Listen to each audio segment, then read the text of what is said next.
25 kasunog ang natala sa Bureau of Fire Protection nga midanyos og 25 milyones pesos sulod lang sa 14 ka adlaw. Human miigo ang bagyong Odette. Ano ang report?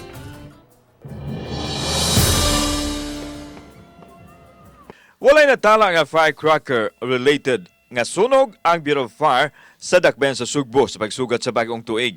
Apan sunod-sunod nga sunog ang nitabo sa syudad sa Sugbo Suka sa Disyembre 17 usa ka adlaw human moigo ang bagyong Odette. Sa record sa Cebu City Fire Office adunay 25 ka sunog ang ilang narespondihan nga nagbilin og danyos nga moabot sa 25 milyones ka pesos. Kasagaran nga hinungdan mao ang napasagdan nga magkandila nga gigamit sa mga tao kay nawagtang ang power supply.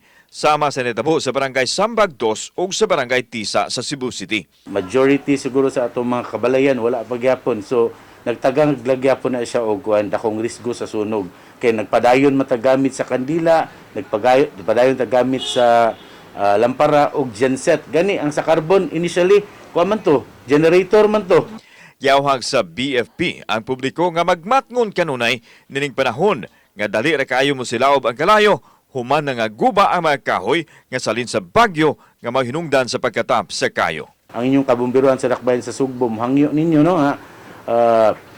Magpadayon ta nga, magmabaynan tayon, magamping before going to bed, before ta matulog, make sure nga mapawong na to ang kandila.